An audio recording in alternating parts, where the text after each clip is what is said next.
I hate to say it, but I'm worried that the Democrats may have been right about Donald Trump this whole time. Have you seen who he's nominating for all these important roles in his administration? Let me just show you, because it is oh so terrible. He named his new chief of staff to be Dick Dastardly. Look at the mustache on this man. I don't know how many times I need to tell you people you cannot trust a man with a mustache. Count Chocula is going to head up our Department of Health. This is not the kind of person you want in that role. He's never going to be unbiased about what constitutes a balanced breakfast. Courage the Cowardly Dog is our new Secretary of Defense. I feel personally that doesn't bode well for our military preparedness. And worst of all, he named Matt Gaetz to be Attorney General. Look at that face. Just makes you shiver.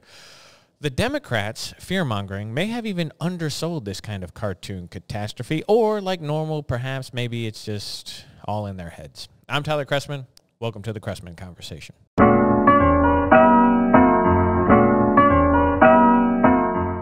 Well, hello, people, and welcome to the podcast. Today, the topics on the agenda, we have a couple. We have three for you. We have FEMA skipping the houses that support Donald Trump. We're going to go over the 4B movement, which is becoming pretty popular in feminist circles. And we're going to talk about Trump's appointments to his administration. But first, my favorite comment from the last video, since we didn't get to do one last week. My friend Brad said, quote, "Hey, Tyler, thanks for breaking the amendments down. They should only be about one thing and should state that in the most basic language," end quote. Brad, you are welcome as always. I completely agree with you. I think I told you this told you as much when I commented on this, but I also agree. I think that one of the problems in Congress in particular is that so many of our laws are just these gigantic omnibus packages that deal with 1,000 different things, and that leads to a lot of pork and a lot of corruption, I believe. So I believe that bills should be voted on an individual basis. Laws should, for example, be 1 page long and written in plain English that a sophomore in high school should be able to understand. And I completely agree. So you are very welcome. Thanks for shooting me the question in the DMs. And I'm always happy to break down anything that people want to ask questions for. Brad asked about breaking down a couple amendments here on the Missouri ballot here on the election. I was happy to do that. So whenever someone writes in, I'm happy to address the questions. I appreciate them. They're always fun to get into. And now let's get on with our first topic, the controversy at FEMA. So I'm sure this is a big story in the news this week. So I'm sure a lot of you have heard about it, because it's rather despicable, and I think everyone just inherently would know why. But for those of you who haven't seen this in the news, it was broken initially by the Daily Wire. It turns out that FEMA, in the aftermath of Hurricane Milton, I believe it was Milton? Actually, I have that written down here. Make sure. I think it was Milton. So in the aftermath of Hurricane Milton, FEMA was going house to house down in Florida. And what they were doing is letting people know about the assistance programs and letting them know whether or not they qualified and giving them relief packages. They were doing all sorts of things. And it turned out that FEMA was actively skipping houses that had Trump signs in front of them. And this actually came from a directive of one of the FEMA field offices. I guess this lady is in charge of a lot of the people who go door to door. And initially she wasn't identified, but she has been since this story broke. Her name is Marnie, I believe, Marnie Washington. Her name is spelled M-A-R-N''I. So I'm going to say Marnie. I haven't heard it pronounced, because most of the time when people were announcing it on the news, she had yet to be identified. It's only in the last day or so that she identified herself. She came forward on a podcast to talk about this experience and had some interesting things to say. So I'm going to say Marnie. I believe that's how it's pronounced. It's not a real name. It's a ridiculous name. I've never seen it before, and I don't know. I don't. Apostrophes in the name really get me. I don't know. There was a person. Oh, I can't remember where this named Ladashia or something like that, and it was L-A and then a literal dash. Like on the keyboard, like a dash, and then an A at the end. Ladashia, I believe, is the name. It's just pick a name. There's so many names. You can be a little creative with your name. There's some names that aren't used. They kind of go in cycles. You know, not a lot of people are out there named Malachi anymore, for example. But there are a lot of names out there. You don't got to make up names. Putting an apostrophe in the middle of a name is just ridiculous. I don't know. This is a digression. This has nothing to do with anything. I just think it's silly. You can do whatever you want. I'm not telling you that you can't do it or you shouldn't be allowed to do it. I'm just saying it's silly. You're naming there's a child walking around named Ladasha right now. So it's like that lady who became a guidance counselor whose name was Marijuana Pepsi. You can do it. I mean, no one's saying you can't, but you named your child Marijuana Pepsi. This is a ridiculous thing. Why would you do this? Anyway, a digression. Basically, Marnie, she issued a directive to a bunch of the people who were working for her at FEMA that the Daily Wire obtained. They had screenshots of it. I guess it was initially in a text thread or possibly an email thread that came through. And what basically it said was, here are our standard practices, here are what are advised policies, and it advised ground agents to skip houses that had Trump signs out front. This was very explicit in the text message. It didn't say, oh, watch out for hostile houses, watch out, do this. It explicitly said, if the house has a Trump sign, you should skip it. And then there were a bunch of people who reported back that they skipped houses because they had Trump signs out front. So this was not something that didn't happen. This happened. And people followed this directive and actively skipped houses that had Trump signs in front of them. In the aftermath, FEMA has now fired her, which they should. It was good that they did. This is nice. But Miss Washington has come out and said that this is actually FEMA policy.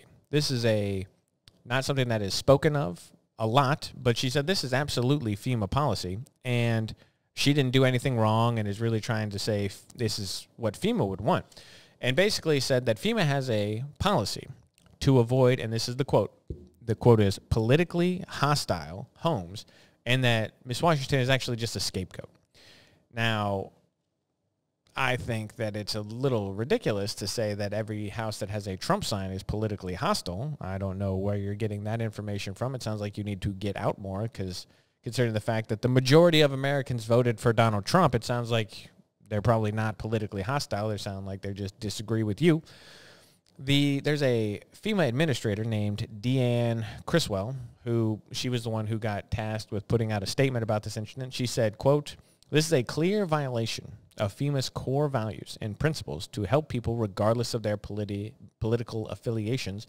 And then she went on to call it reprehensible. She used that word too. So what does this say about our political system? To me, I don't think there are many people who are surprised about this. I think most people understand that any agency that is political in nature, and believe it or not, FEMA is a political agency. It is directed under the guidance of the executive branch. So that makes it a political animal. It just is the way it is. I don't like it. I think that it would be great if that was not the case, but it is the case because human beings are inherently flawed, and there are human beings at the head of FEMA who work for, in this case, Joe Biden, but in other cases, they would work for Donald Trump. It's going to be a political issue. I don't know what to tell you. It shouldn't be, but it is. But people aren't surprised. People have been saying this, that the federal aid has been discriminating against Republicans for a while. Donald Trump himself said this at one of the debates. He made this comment that they were actively discriminating against Republican areas, and they fact-checked him and said, no, this is not true. Where's the apology to Donald Trump? Because it turns out it is true. And it reminded me of what Andrew Klavan has been saying for a while, where the difference between a conspiracy theory and the truth is about 6 weeks. And so I never say, oh, well, that's just a conspiracy theory. You don't know that. I say, oh, just wait 6 weeks and we'll see if it's true or not. And this turned out that this is true, that the federal government is discriminating against Republicans. But this has been the case since Barack Obama was president, probably beforehand. But we all know that Barack Obama, the IRS under Barack Obama, targeted the 501c3s that were run by Republicans and audited them and did all sorts of things that really tried to shut down Republican nonprofits. And we know this for a fact because Obama had to come out and distance himself from this scandal. It was a big scandal at the time in his presidency. The federal government is playing politics in areas that they shouldn't. Disaster relief is one where you're supposed to say, we're all Americans, we should all come together, and let's all be friends because we can still be friends with people who disagree with us. And instead they say, no, you are a Trump supporter, you're a bad person, you're politically hostile, you don't believe in the American experiment or democracy, and therefore we're not going to give you any disaster relief, and good luck to you, or bad luck to you in this case. And that's just, it's ridiculous and it's sad. And the problem is that people like Miss Washington think that this is appropriate. There's large swaths of people out there who think that this sort of behavior is appropriate to their political, quote-unquote, enemies. It's reprehensible to treat people poorly based on their political affiliation in the United States. There is this idea that many Democrats have. Republicans think that Democrats are wrong. I think that the Democrat policies are wrong. I think that they are misguided. I think that they are not true in what they say. But I think that the Democrats are wrong, and the Democrats think the Republicans are evil. And this is a misconception, and it's one that's easy to fall into. But when you look at the people, when you look at the 60-something million people who voted for Donald Trump, and you really think, oh, well, they just don't know better. I'm smarter than all of them. And if they just knew what I know, then they would be good people. But they're bad people. They voted against democracy. They voted for a guy who's a 82-time convicted felon and a sexual predator and blah, blah, blah. They think this, and you say, well, okay, I just disagree with you. I disagree that January 6th was the worst thing that ever happened to the country. I think the 2020 riots were worse. I disagree with you that Donald Trump is a convicted sexual assaulter. I know that there were people who made claims about this, and they're, oh, he lost in court. Have you ever looked at any of the results or any of the rulings in those cases? It is ridiculous to me, and it's just another example of lawfare against Donald Trump. Oh, he's convicted of 86 billion felonies, and he's got more felony convictions than Charles Manson. Oh, okay. But I noticed that it didn't happen the first 70 years of his life, and only after he became president did this happen. And do I think that that's a good thing that we've now made a 82 billion convicted felon out of our ex-president Donald Trump? No. So I look at these guys and I say, I don't know what moral leg you're standing on, because what you're doing is really evil to me when you're doing the number one thing in this country that we shouldn't do, which is politicize the legal system. This is the worst thing you can do, because equality under the law is the guiding principle of the United States. It should be. It hasn't always been, but it should be. That is what we're aiming for. And so when you say, well, we're going to have different laws for you than me, then that's a problem. And that's when you have the disintegration of a country, which no one wants. But the Democrats don't see it like that. They just view Donald Trump as an existential, unique threat that needs to be neutralized at any cost. And it doesn't look at the long-term problem. No one is surprised. No one on the Republican side is surprised that the federal government discriminates against Republicans. That is the case for years and years and years. Under Donald Trump, it didn't really happen because Donald Trump was in charge. But when Democrats are in charge, they discriminate against Republicans. It's just the way it is, because they think Republicans are evil, bad people. And Republicans think Democrats are wrong. That's the difference between the parties at this moment in time. And I hope that it's not the case when Donald Trump is president that it goes the other way. You don't want to fight in an immoral way against people you disagree with. If you can help it, you do not want to play this game. It's a game that Democrats have played and lost many times, and they haven't learned the lesson. When the Democrats got rid of the filibuster for filling federal judicial nominees, the Republicans said, don't do that, because we're going to do it when we're in office. And then the Republicans got 3 Supreme Court justices under Donald Trump. And the Democrats said, oh, my God, they got 3 Supreme Court. They played games with politics. They did this. It's so terrible, blah, blah, blah. And then all you have to say is, you did it. Remember when you got rid of the filibuster for judicial nominees at a federal level, and the Republicans said, we're going to do that for Supreme Court nominees, and then you said, oh, wait, we didn't think of that. And it's like, well, they told you.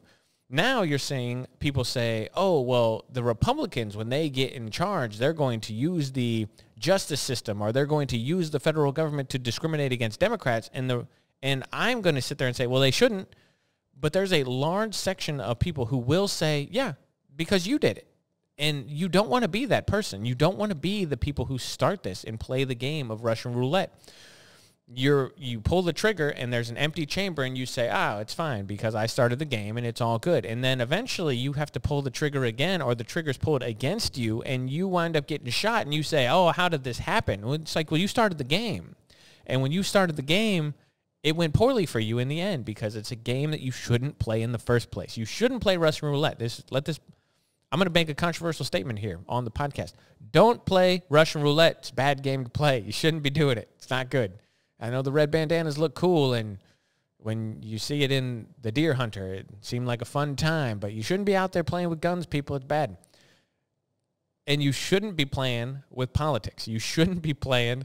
Was that a stretch? It seemed like a stretch. You shouldn't be playing with politics either, because it's not a good thing. It's not a good thing to play this game. And playing with FEMA, even though it's just they say, it's just a director at one branch, there have been some anonymous, so we take this with a grain of salt, anonymous people who have come forward and said things like, oh, this isn't just this one person. This is actually a widespread problem at FEMA, but most people just are not willing to acknowledge it because most people want to keep their jobs, because most people are not the kind of people who want to be in the limelight and want to step forward and lose their livelihood for a chance to be in Newsweek. That's not what most people want. Most people don't want to be a whistleblower. The life of a whistleblower is not one that's fun. Ask Edward Snowden. It's not a good time to be stuck in Russia for the better part of a decade. How long has he been in Russia? 15 years? When did that happen? Oh my gosh. It's a long time ago. I just realized Edward Snowden has been in Russia for a long time. Anyway, no one wants to be that guy. That's the point.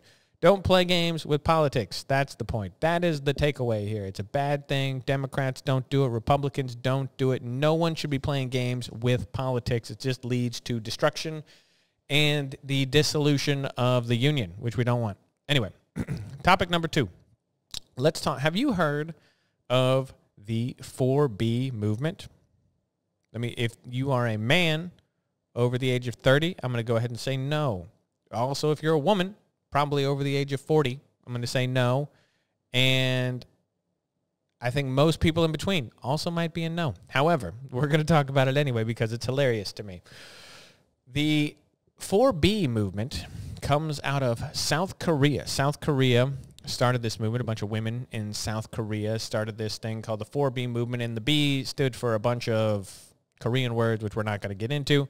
It's changed in the United States context to the 4 No's. And the 4 No's is a rather radical feminist ideology that says no, here are the no's, no dating, no marriage, no sex, no children. And those 4 no's have been done in response to the Donald Trump election. Basically, a bunch of women saying, we're not going to associate with men. We're not going to date them. We're not going to sleep with them. We're not going to marry them. We're certainly not going to procreate with them because they elected Donald Trump, and Donald Trump is mean and nasty and bad. And therefore, this will teach all the men. So the TikTok views on these kind of videos you're talking hundreds of thousands, probably millions by the time this airs. People watching videos about the 4 No's. The Google searches have spiked. They were reporting a 450 to 500% increase in the search for the 4 No's or the 4B movement.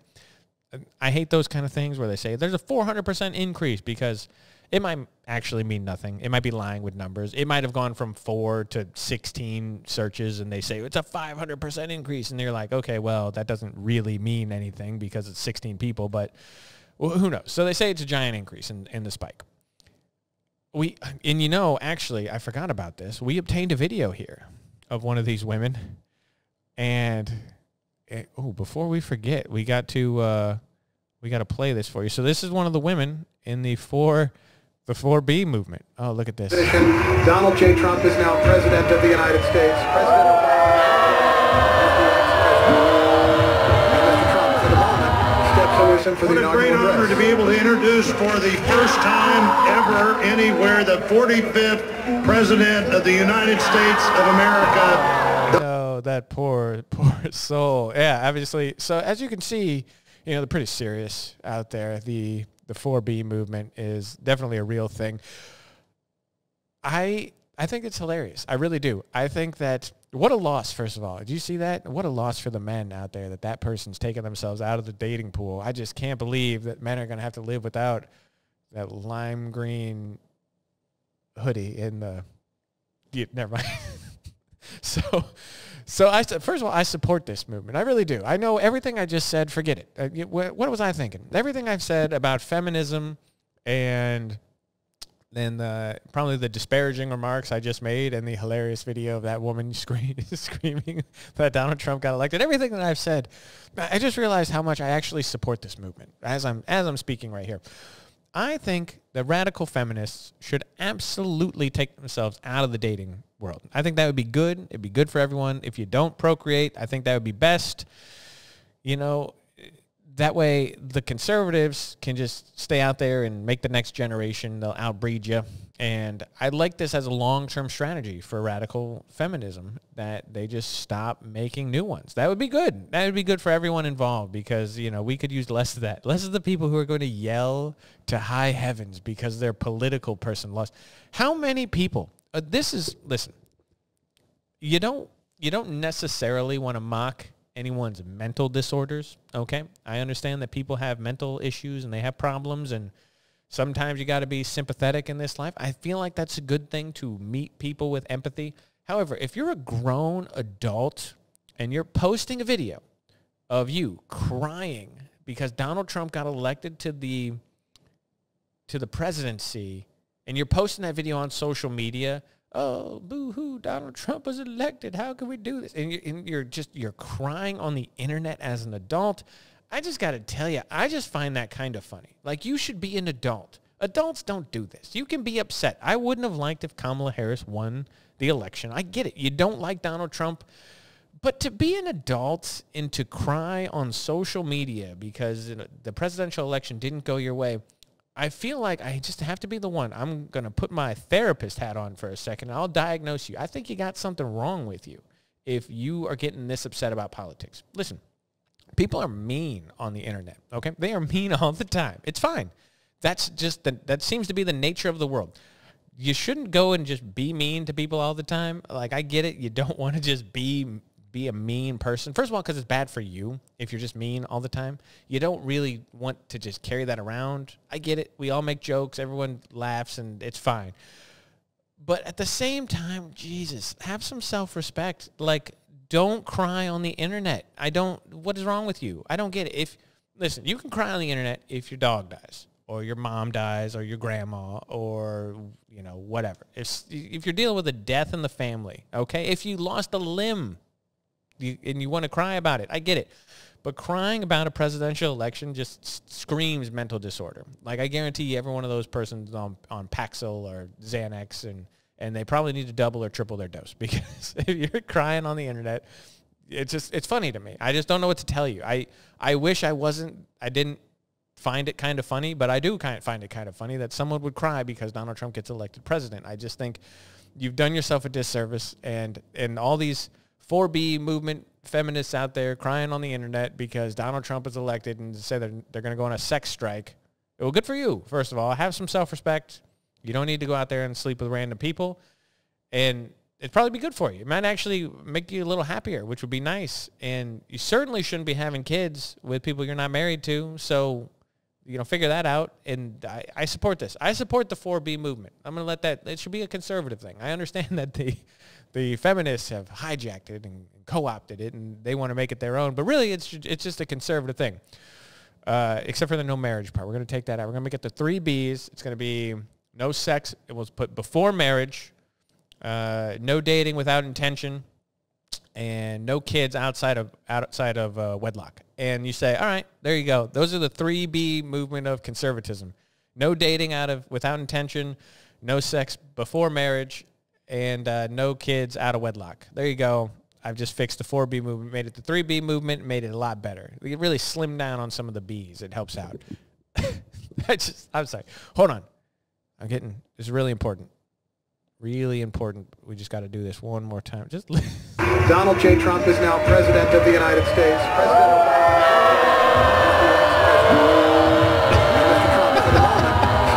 President What a great honor to be able to introduce for the first time ever anywhere Listen, don't display your mental disorders in public. That's all I'm going to say. All right? That's as mean as we're going to get. Just don't feel the need to keep that at home. Like, I don't know. It makes me laugh. Oh, how long have we been on here? I feel like, okay, all right. We're just going to touch on one thing real quick. Because this Donald Trump, let me pull this up.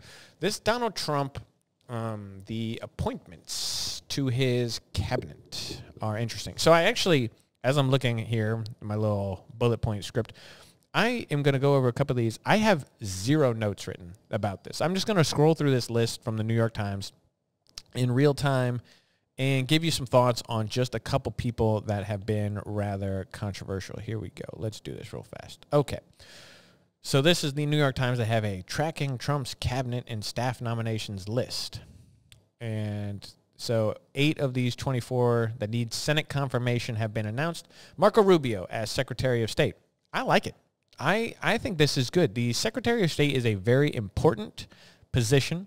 And I think that Marco Rubio, despite obviously everyone has differences, I have differences with him on some things. I think foreign policy-wise, he is pretty hawkish and he's pretty straightforward. And I like that in my foreign policy. I think that this will be a good pick for him. Oh, I'm actually curious. Can I open this or will it hit me with a paywall thing? Oh, look at that. You can. No, it does. Okay. So in case you can't tell, I'm not subscribed to the New York Times, but every once in a while you get to look at some things.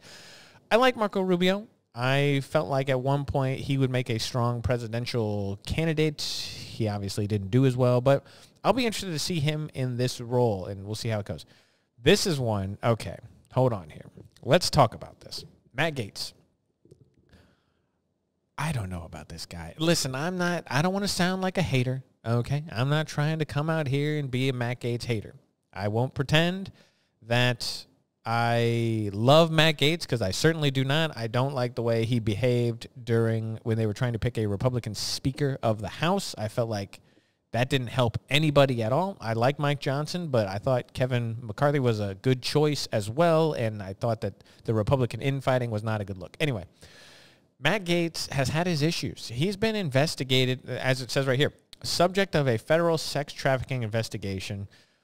I thought that was kind of, it sounded like nonsense, really, when you dig into the details. I'll admit I didn't go in a deep dive about it, but it seemed like nonsense from the beginning, just sort of almost like a smear campaign against him. So that actually, I don't know. I don't know about this one. I'll be curious. I need to do more of a deep dive. I just know him in the national sense because of the way, first of all, he is kind of funny. He speaks his mind and he says some things I like, but I don't know about him in this role as Attorney General. We'll see.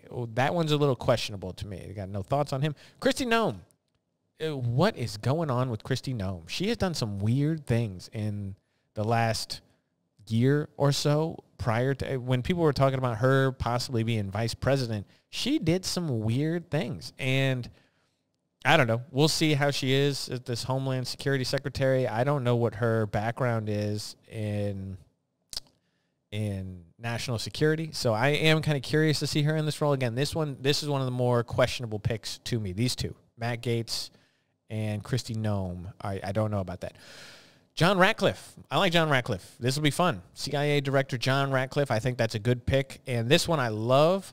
Tulsi Gabbard. Who doesn't? Listen, if you're out there, I would love to hear from you. If you're a Tulsi Gabbard hater, write into the show. Let me know. I want to know where these people are who don't like Tulsi Gabbard. She is awesome. I love Tulsi Gabbard. I always have. I didn't care when she was running as a Democrat. I don't care that she switched to being a Republican. I think that she is one of the more honest politicians that we have in this country. And obviously as a veteran, and I think not even as a veteran, I think she still serves, if I remember correctly. She's still in the military right now as she is also in politics. She still is in the National Guard, the Hawaii National Guard, I believe, maybe. I'm actually not 100% sure now that I'm saying this, where she is. Oh, wait, actually it says right here, a lieutenant colonel in the Army Reserve. So she's in the Army Reserve, and she's a lieutenant colonel, and she still is actively participating in that. So I think that's awesome. I think she is a great pick, and I will be curious to see how she does in the Republican administration.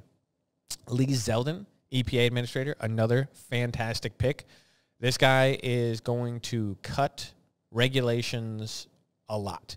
And this is one where I get it, the Democrats. This is one I'm for. You know who started the EPA? I believe it was Richard Nixon. This was a Republican project to protect our natural beauty and natural resources in the United States. We want to keep our air clean. We want to keep our water clean.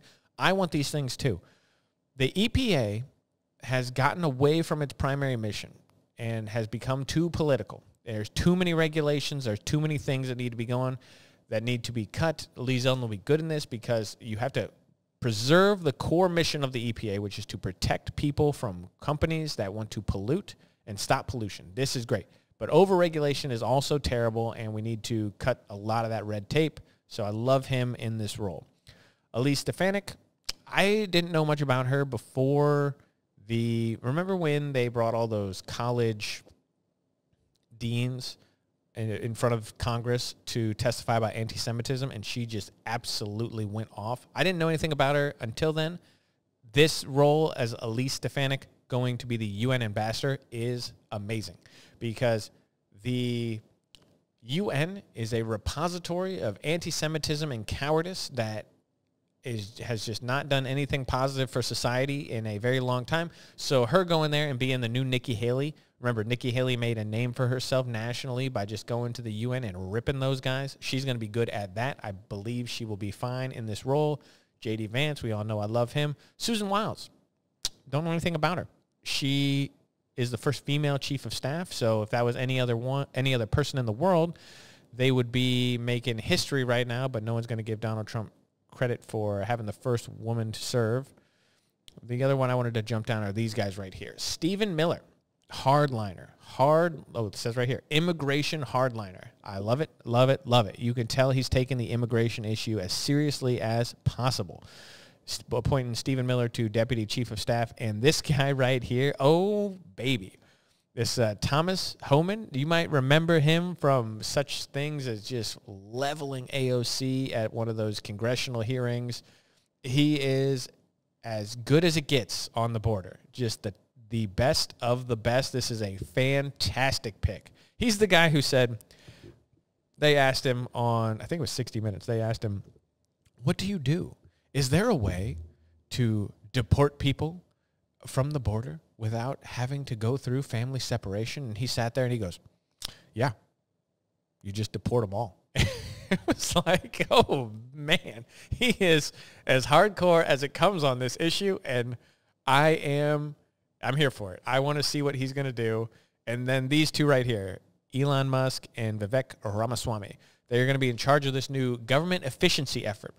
I'm hoping that what that means is they're going to do what Elon Musk did when he took over Twitter and just fire like 50% of the people. You don't need all these people in the federal government. It's ridiculous. Fire them, fire them, fire them. And the executive branch has like I think if I remember correctly, it's like 1.3 million people in the executive branch. Bring out the Apprentice tapes because you fired. I'm all about it. This will be great. So overall, I'm happy.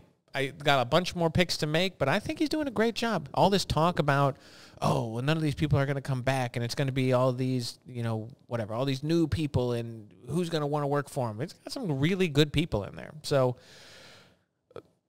good job. I don't know. We'll see. Like I said, all we can do is hope that Donald Trump does a good job. So that's all I'm hoping for. That's all you should be hoping for. And we'll see. We'll see where he goes. You never know with people what's going to happen. So could be good, could be bad. Looks good to me right now on the outside.